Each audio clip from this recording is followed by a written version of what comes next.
Good afternoon, ladies and gentlemen. My name is Iliana Magra, and here are the top headlines of the day in Greece.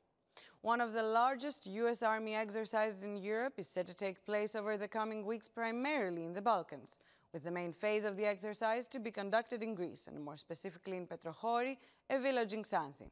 From May 26th until June 6th, approximately 2,000 U.S. military personnel will be deployed to Greece, along with forces from France, Bulgaria, Spain, and North Macedonia, Greek newspaper Kathimerini reports.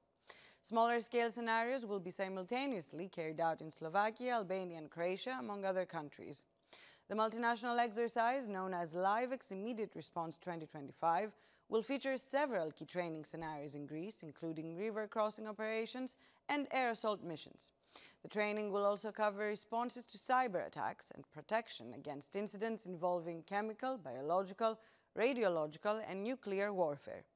Live fire exercises involving tanks and other armored vehicles will also be held in Petrochori. In total, 12,000 troops from 9 countries will participate, including units from the 20th Armored Division of the Hellenic Army. In other news, Greek Prime Minister Kyriakos Mitsotakis is traveling to the United States today, where he will chair a high-level open discussion on maritime security next week. While there, the Greek Premier will also reportedly attend his children's graduation ceremonies. At the same time, Greek Foreign Minister George Gerapetritis is in Antalya today for the informal meeting of the foreign ministers of NATO member states.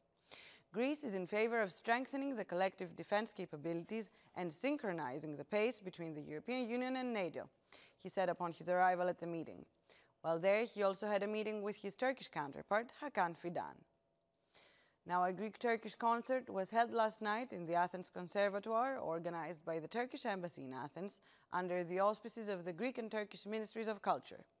Despite fluctuations in the relations between the two countries over the years, culture has remained a strong and consistent pillar, said Greek Deputy Minister of Culture, Iason Fotilas, adding that culture represents a timeless bridge. Over the past 2 years, relations between the two countries have entered a notably positive phase, Çağatay Erciyes, the Turkish ambassador to Greece, said last night. Despite our outstanding differences, our shared commitment is to advance our relationship in all fields for the mutual benefit of both nations. Culture is a vital part of this effort, he added.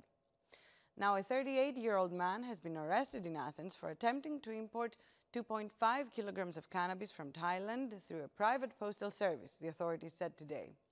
An undercover police officer posed as a courier service worker, delivering the parcel to the address listed on the package. The suspect showed the undercover officer an ID matching the recipient's name, signed for the package, and was immediately apprehended. Investigators later confirmed that the ID had been reported stolen in central Athens. The cannabis was hidden inside 5 plastic bags concealed among dog food packages. Finally, severe weather is expected in Greece starting tonight and lasting until Saturday. In an emergency bulletin issued this morning, the National Weather Service warned of heavy rain and thunderstorms across western, central, and northern Greece. Athens is expected to avoid the worst of the stormy weather, experiencing just a few scattered showers, mainly tomorrow morning. And that's all for today. Tune in again tomorrow for the first English language news bulletin in the country, and ladies and gentlemen, have a good afternoon.